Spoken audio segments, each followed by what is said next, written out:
Juan Pablo Bellido. Juan Carlos Rubio. ¿Qué tal? Encantado. Encantado, soy Juan Carlos Rubio. Juan Pablo Bellido. ¿Y tu cara me suena? Sí. Bastante, ¿eh? Sí, yo creo que nos hemos visto alguna vez. Alguna vez en nuestra vida, ¿no? Incluso puede que hayamos hablado. Bueno, yo te recuerdo por si acaso, yo soy montillano, soy dramaturgo, soy director de teatro y me dedico a contar historias. Yo nací en Córdoba y vivo en Córdoba, pero he vivido muchos años en Montilla. Pues va a ser de eso, ¿no? Claro, yo creo que puede que hayamos coincidido en el pueblo. Soy periodista y bueno, ejerzo el periodismo y también doy clases en la universidad. Y bueno, pues la verdad que sabes que te sigo desde hace mucho tiempo.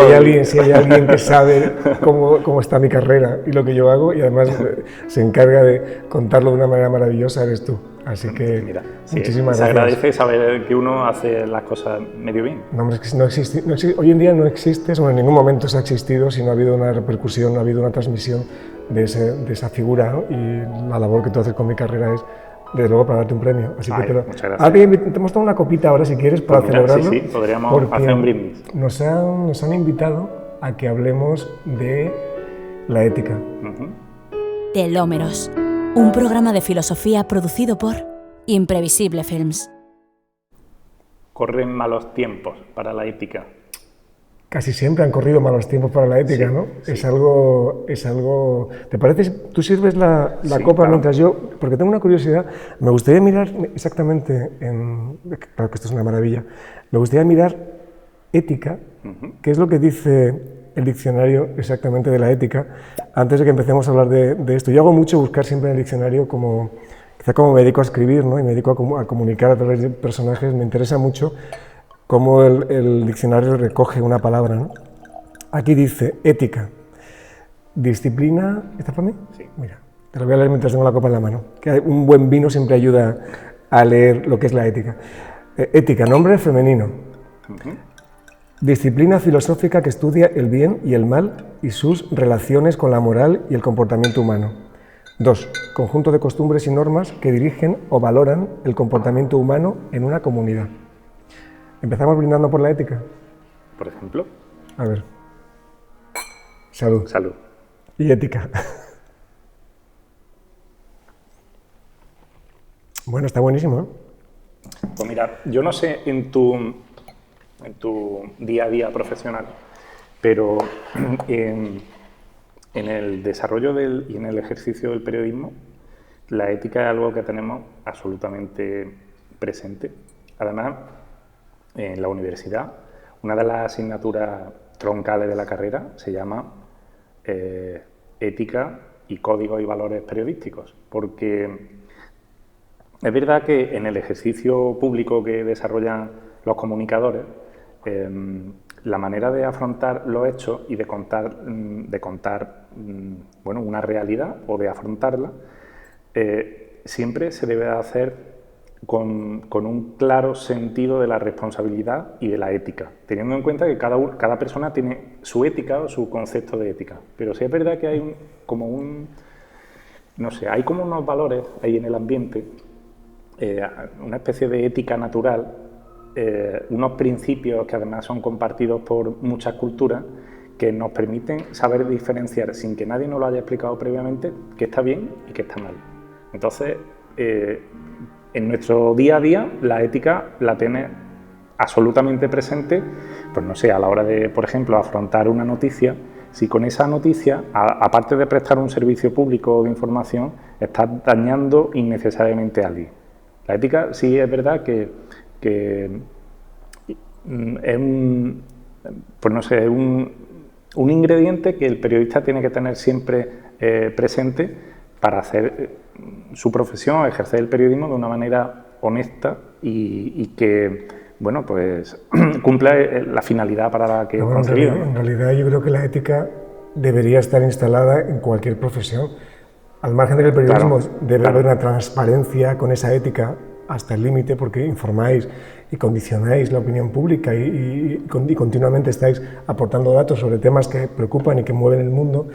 creo que la ética también debe estar desde, por supuesto, lo que yo me dedico, de haber una ética, pero que un fontanero debe tener una ética, ¿no? Sí. A la hora de hacerte un arreglo y saber que lo que te hace es lo que te debe hacer, ¿no? Y de la manera, pero yo sí que soy un poco pesimista en ese sentido. Creo que vivimos un momento en que la ética ha dejado paso al interés, ¿no? O sea, ¿dónde está realmente el límite marcado? Porque yo creo que la ética debería ser una línea casi marcada por un poder sobrenatural que nos dijera que hay una línea que lo marca la ética, ¿no? Pero todos movemos esa línea, como tú decías, a veces.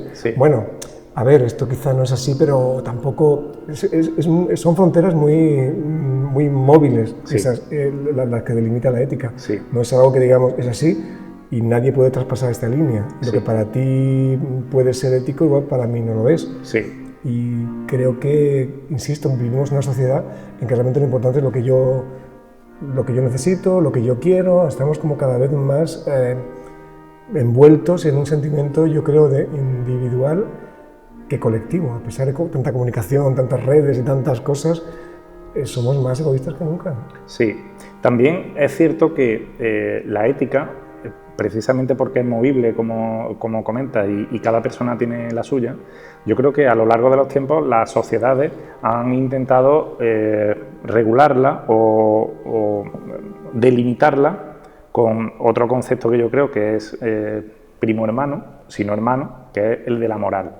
Y cada corriente de pensamiento, cada movimiento religioso ha intentado delimitar qué es ético, qué está bien y qué está mal, desde una determinada moral. Claro, el peligro que yo creo que se corre con esa delimitación de la ética es que hay muchas personas que no se sienten afectadas por una determinada moral, por ejemplo, la católica. La Iglesia católica, que en España durante siglos ha sido mayoritaria, ha determinado que ha estado bien y que ha estado mal. Y hay muchas personas que actualmente no solo no se sienten afectadas por lo que determine la Iglesia en ese ámbito, sino que además rehúsan de cualquier planteamiento o recomendación ética que se le haga desde ese colectivo, aunque objetivamente o naturalmente esa recomendación fuera buena. Porque de alguna manera, como viene de un estamento, de una entidad que nosotros podemos rechazar, casi todo el mundo, de alguna manera, pues pone una especie de barrera ante los postulados de una determinada confesión o estamento. Yo creo que en la actualidad, como seres hiperindividuales, en los que nos estamos convirtiendo, probablemente no aceptemos que otro, sea una persona, sea un jefe, sea una institución, sea una entidad, nos diga qué tenemos que pensar o qué tenemos que hacer o qué está bien o qué está mal. Pero estaría bien también quitar los prejuicios, ¿no? Porque es verdad que hay grandes pensadores, hay figuras que sí que te alumbran el camino, ¿no? Yo que ahora que estoy con el tema de Séneca, ¿no? Esa gente que te marca un camino ético. A mí es que la palabra moral no me gusta, en cambio, porque moral sí que tiene esa connotación moral, inmoral, que habla más de un juicio, para mí más externo. Yo no te hablo ya de lo que venga en el diccionario sobre la palabra moral, ¿no? Pero para mí sí que la moralidad me suena siempre al significado que le hemos puesto las personas, ¿no? Que tiene más que ver con costumbres sexuales o con costumbres, un determinado tipo de vida. Suena como más restrictivo, la moral. Y la ética suena como un principio más justo o más noble. Sí, ¿no? Claro, y que entronca además con sentimientos del ser humano más libres y más elevados, que no la moral sí que me habla como de vicios, ¿no? A mí que me gustan mucho los vicios. Claro, lo suyo es ser vicioso. ¿Qué es un vicio? Esto es un placer y uno un vicio. También es verdad que depende cómo uses las cosas, se convierten en un vicio o no. Y ahí también creo que la ética tiene algo que decir, ¿no? La ética de cada uno respecto a cómo convive con sus costumbres para como resultado. De todas maneras, sí que me parece un tema apasionante el que nos brindan aquí, porque creo que se habla poco de...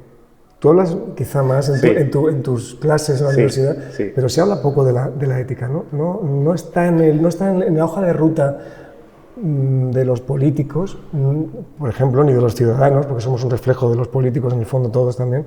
No tenemos en la hoja de ruta la ética como como un objetivo claro. ¿Tú crees que sí? Pero también porque creo, y muchas veces he mantenido la idea de que los países mediterráneos, europeos, están muy condicionados por la moral católica. Y al catolicismo, no hablo del cristianismo, porque hay ramas del cristianismo, como el protestantismo, que sí que defiende un concepto más ético, honesto de determinadas causas. Sin embargo, por ejemplo, la religión católica, uno comete un pecado y luego va y se confiesa y no hay ningún impedimento para que vaya al cielo, ¿no? Eso no ocurre en otras confesiones. Eso no vale.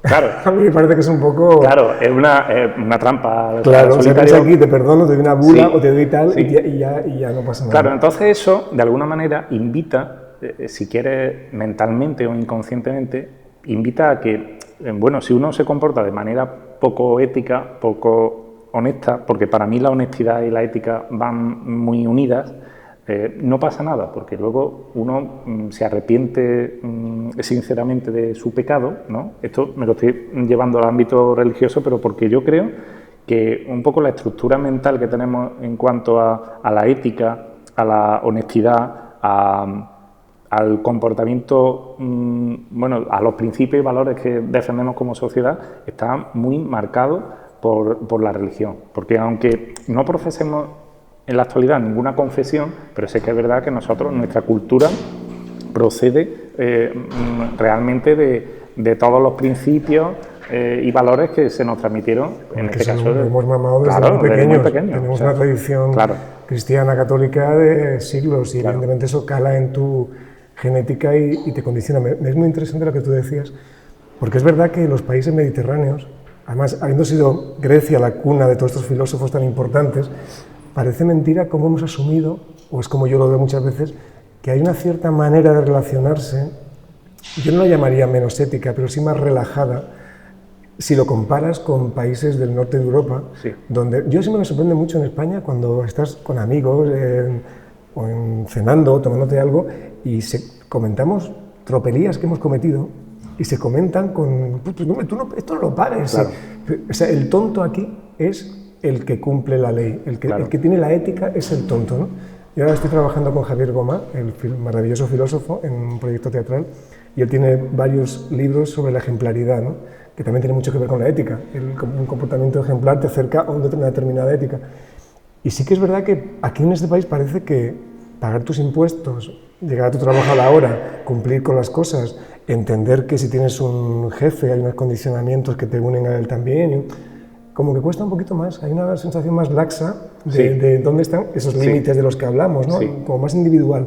Yo creo que el Lazarillo de Tormes ha hecho mucho daño. Exacto. Es que... La picaresca. Claro, la picaresca es un tipo, un género de novela que se reconoce o reconocemos en España, en Italia, en Grecia, pero sin embargo en Finlandia, en Suecia, el Lazarillo de Tormes es una persona indecente, una persona indecente. Y sin embargo aquí, pues, el pícaro siempre se alaba.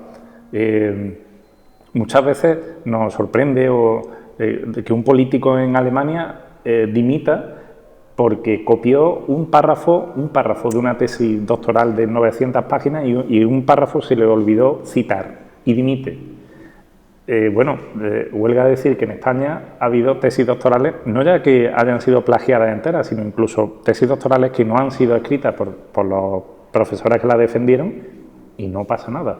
Y yo creo que tiene mucho que ver por ese concepto del catolicismo, que bueno, si tú tienes propósito de enmienda, ¿no? Que es lo que pecar, dice, ¿no? Sí. Claro, si pecas, pero luego tienes propósito de enmienda y te propones, bueno, ya no lo voy a volver a hacer, aunque lo hagas por la tarde, no ocurre nada. Sin embargo, Lutero, en 1517, cuando plantea la reforma protestante, lo hace indignado por el hecho de que el Papa León X venda indulgencias plenarias, bulas, a cambio de dinero para poder construir la Basílica de San Pedro.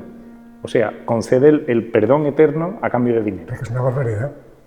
Si lo analizas desde Evidentemente, un lugar moral, claro, o sea, el que tiene dinero encima tiene posibilidad y como siempre claro. el pobre se queda en un rincón sin perdón y sin nada porque no puede comprar una bula, ¿no? Y esa bula hoy en día sigue siendo la diferencia que seguimos teniendo, creo yo, como hablábamos, entre nuestros países tan queridos.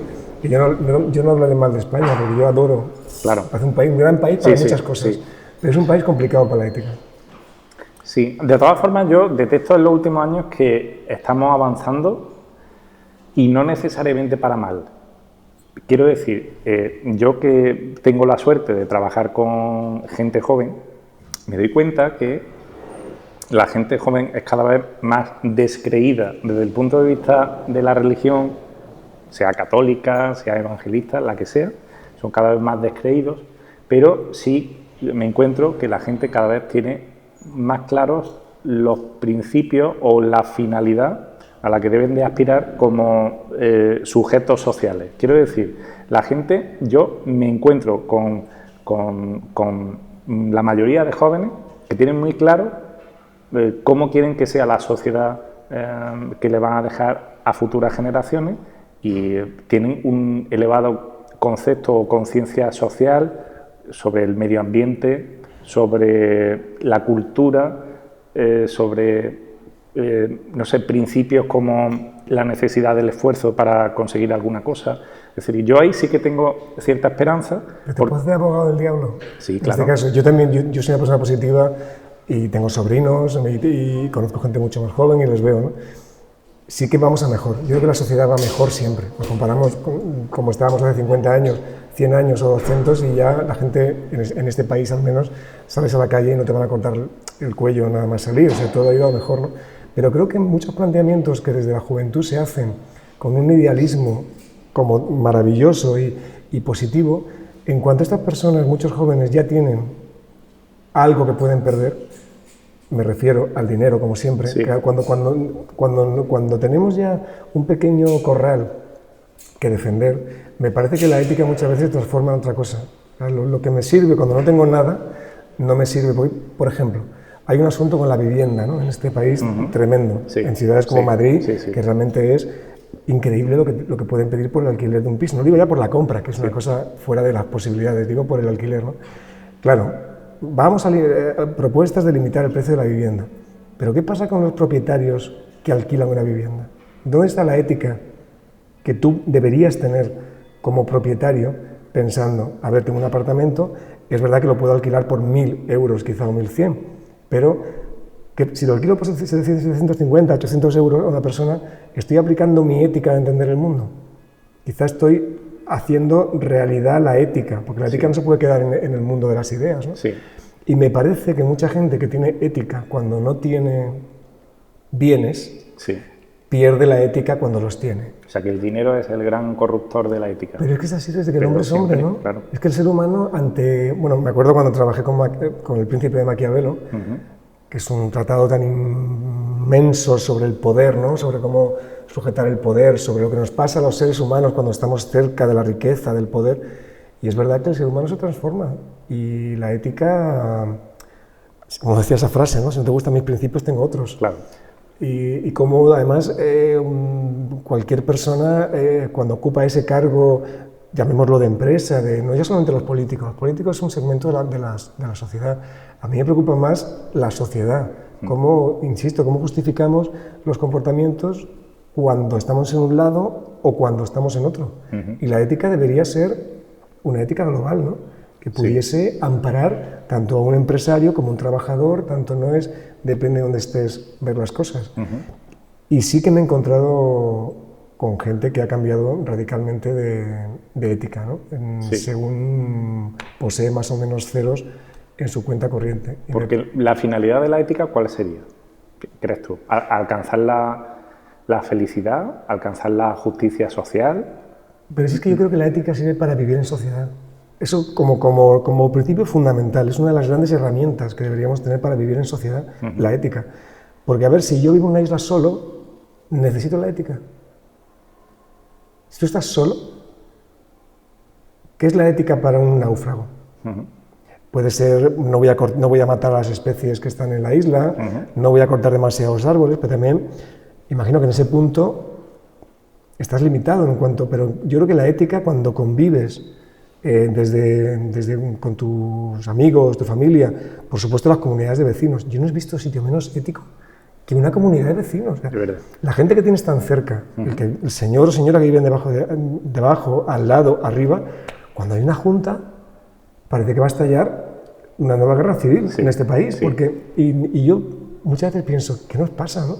Que pocos principios éticos tenemos, porque si yo tengo un problema, quiero que me ayuden, pero si lo tiene otro vecino, también voy a intentar poner todo lo de mi parte. Eso es ética para mí. Para mí ética también es no juzgar mis problemas de una manera distinta a como juzgaría los tuyos. O sea, verdaderamente aplicar un mismo baremo si te sucede a ti o me sucede a mí.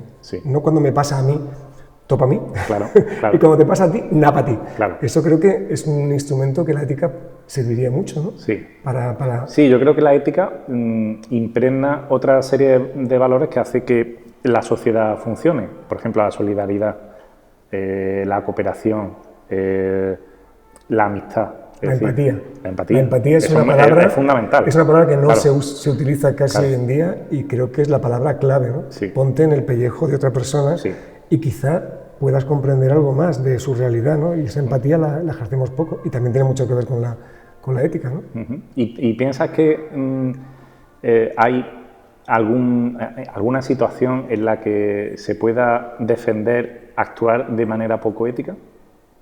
¿Puede haber, no sé, algún momento en el que se justifique que alguien se salte sus principios por...?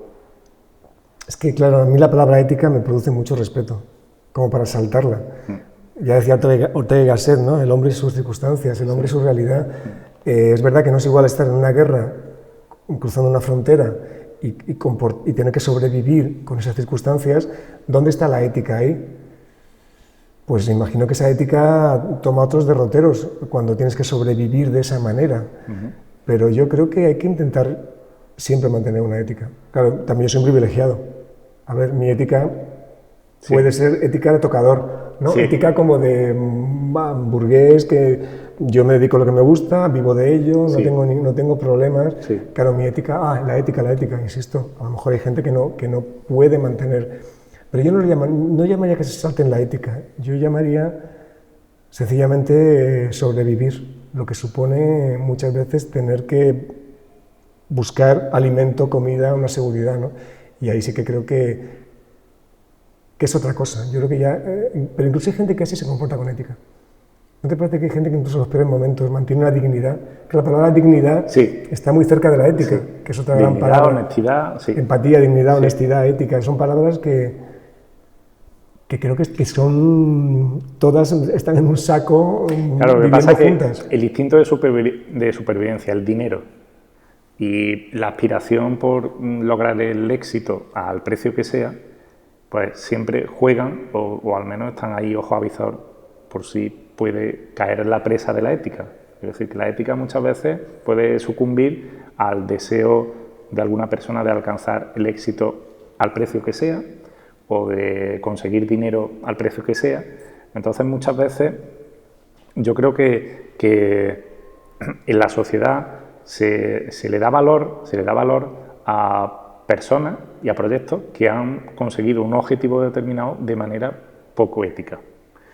Y habría que replantearse si la sociedad está preparada para apartar del grupo a personas que consiguen un determinado objetivo, alcanzan un determinado fin por medios que no se consideren éticos, honestos o aceptables. Nosotros no, como hablábamos antes, quizá esta franja del Mediterráneo, esto o lo que tenemos, esta herencia del lazarillo y de la picaresca nos coloca, mira, este sí que ha sabido, en este país yo no puedo soportar que la gente se ponga en cola y el tonto es el que hace cola.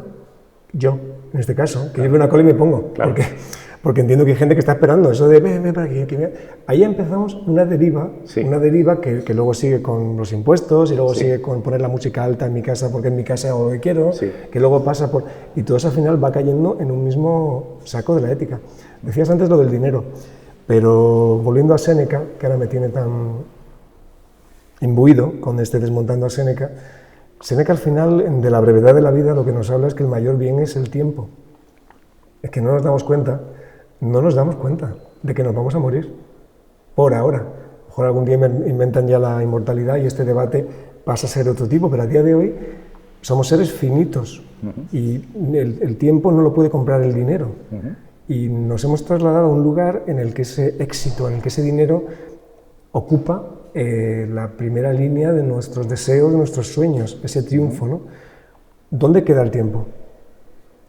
Porque el tiempo además muchas veces en esta sociedad que vivimos, que caemos víctimas del estrés y de este enloquecimiento, al final la satisfacción personal, el sentirse bien, el tener tiempo para, no ya solo para los demás, para ti mismo, porque somos muy escasos al dedicarnos un tiempo, no sé si lo puedes llamar meditación, reflexión, silencio, estar contigo, darte cuenta de lo que eres y me parece un camino muy complejo de revertir. Además, hemos llegado a un lugar en el que Instagram, las redes, todos lados lo que mostramos es ese aprovechamiento máximo del tiempo, supuestamente, cuando detrás esconde muchas veces tremendas soledades y derivas. Sí, la tiranía del tiempo yo creo que vencerla sería la gran aspiración del ser humano. Vivir sin preocupar cuánto tiempo tardas en hacer algo o cuánto inviertes, cuántas horas y minutos inviertes en llegar a algún sitio. Pero también creo que sería muy complicado vivir feliz si tuviéramos permanentemente presente que el tiempo es finito. Es decir, si nosotros cada vez que oímos la aguja del reloj marcar un segundo, interpretamos ese sonido como nos queda un segundo menos de vida, creo que sería una vida o una existencia muy angustiosa. Pues hombre, sí, tal como lo cuentas tú, que además pones esa voz cada segundo que pasa. Pero yo creo que es verdad, cada segundo que pasa nos acerca más a la muerte. Nos resta un minuto o un segundo de vida. Pero eso también está muy bien porque creo que nos ahorraríamos muchas discusiones y mucha energía puesta donde no tiene que estar. Nos embarramos cada día en mil angustias, como si nos fuera la vida en ello, cuando en realidad la vida sí que se está yendo en ello. De una manera paralela a nuestras tremendas angustias y esa reivindicación que tiene Séneca del tiempo. Yo creo que una verdadera ética también, por volver al tema de la ética, es tener esa ética con los demás y ser ético con uno mismo. ¿Qué pasa con la ética aplicada a lo que tú no quieres permitir que sea tu vida? O a lo que tú no quieres, esos límites que también necesitamos, ¿no? Porque muchas veces no nos protegemos, yo creo que de una manera correcta, ¿no?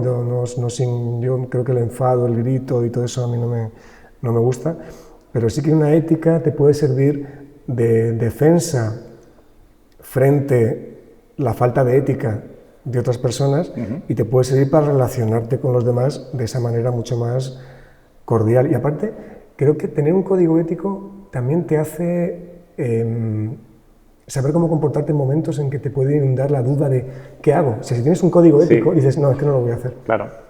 A ver, te ofrece no sé qué y tú dices, no, es que esto no lo voy a hacer. Es que es más fácil, porque si no estamos siempre en el borde de traslado la frontera un poquito más para acá y entonces si la pongo aquí, acepto esto. Además, en el momento que rebasa esa frontera, el ser humano puede presentarse ante la sociedad como quiera, con las redes sociales, ¿no? El postureo se puede presentar como un escaparate, pero en realidad cuando uno se va a dormir es muy importante que lo haga con la conciencia tranquila y convencido de que se ha comportado éticamente, por lo menos de acuerdo con los principios de uno, porque en el momento que los traspasa, yo creo que ninguna persona consciente es capaz de perdonarse actuar en contra de la ética, aunque luego de cara al público, sí. Hay gente que tiene yo creo que hay gente que se comporta sin ética y se van a la cama y se quedan fritos. Yo creo que es gente atormentada. Sí, de fondo. Sí, ¿Tú crees que de fondo? Estoy convencido, Pero eso te lleva a un nivel de conciencia de tus actos que no todo el mundo tiene. Yo creo que hay gente que no sabe lo que hace. Bueno, por eso te digo que cuando una persona, es decir, cuando toma conciencia de lo que está haciendo, hay muchas personas que actúan de manera poco ética y buscan subterfugios para evitar... Y justificar lo que ha hecho, claro. Justificar o no, ni siquiera tomarse el tiempo de reflexionar. Es decir, uno puede, de alguna manera, acallar la voz de la conciencia, pues tomando sustancias que te impiden que te tomes ese tiempo para reflexionar. Y hay sustancias que ayudan, aunque a la larga en realidad perjudican, pero que ayudan a no hacer esa reflexión y a pasar un poco la vida, ¿no? Los ansiolíticos, ¿no? Por ejemplo.